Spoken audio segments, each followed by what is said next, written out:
안녕하십니까, 국민 여러분. 여러분의 봉이 되고 싶은 대통령, 봉통령입니다.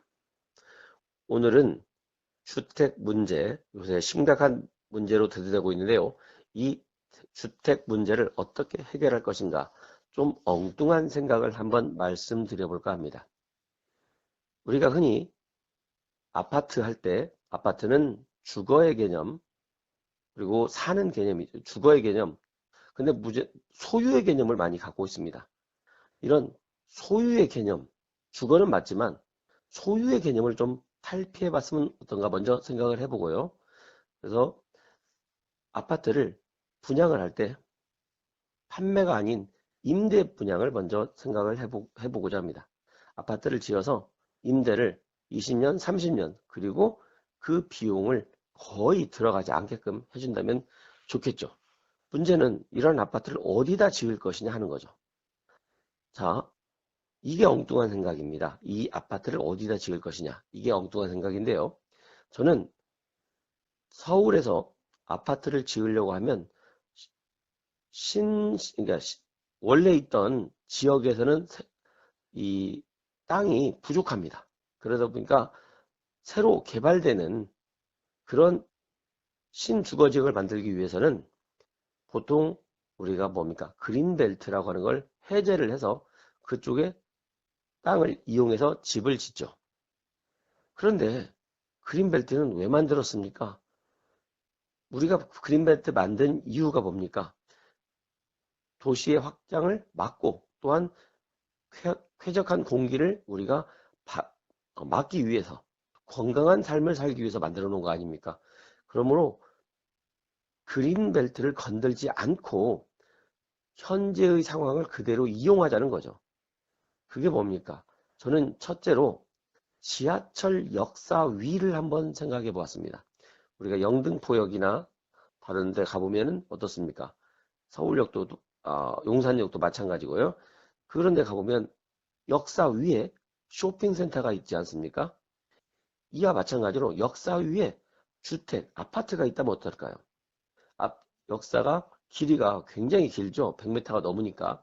이런 역사 위에 아파트를 짓는 겁니다. 즉, 역 윗부분, 즉 여기 그 지상으로 나와 있는 역의 윗부분을 막아서 그 위로 마치 그 영등포역이나 용산역 등에 있는 쇼핑센터를 올리듯이 똑같이 그 위로 아파트를 지어서 올리는 겁니다.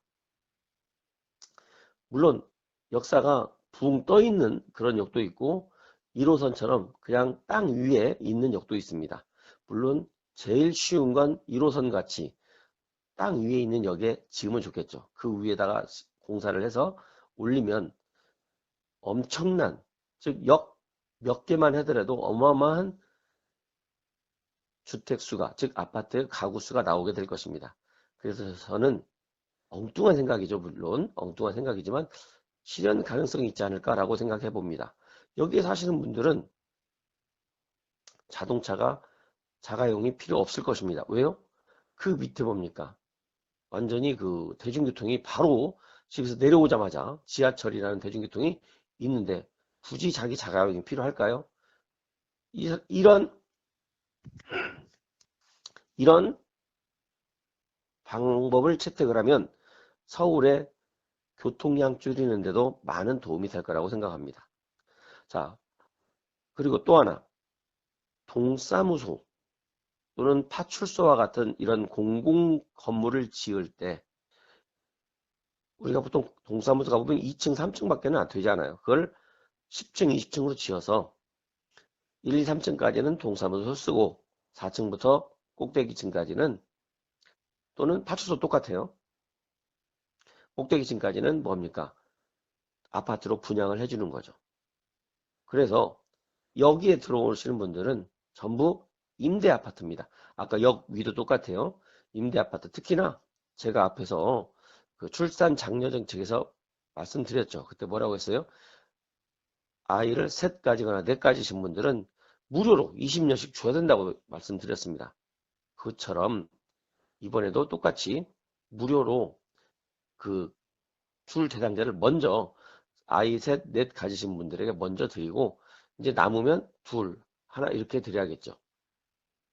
그래서 아마 제가 생각할 때 역사와 동사무소 파출소 이런 걸 이용해서 아파트처럼 이렇게 지어 놓는다면은 100만 채 이상을 지을 수 있을 거라고 생각합니다. 설마 100만 채 지으면 아마 서울 집값 바로 떨어지겠죠. 그리고 접근성, 역에 즉 교통수단 접근성이 너무 좋기 때문에 아마 많은 선호도를 갖을 거라고 생각합니다. 지금까지 주택 문제 어떻게 해결할 것인가 정말 엉뚱한 생각을 한번 말씀드렸습니다. 감사합니다.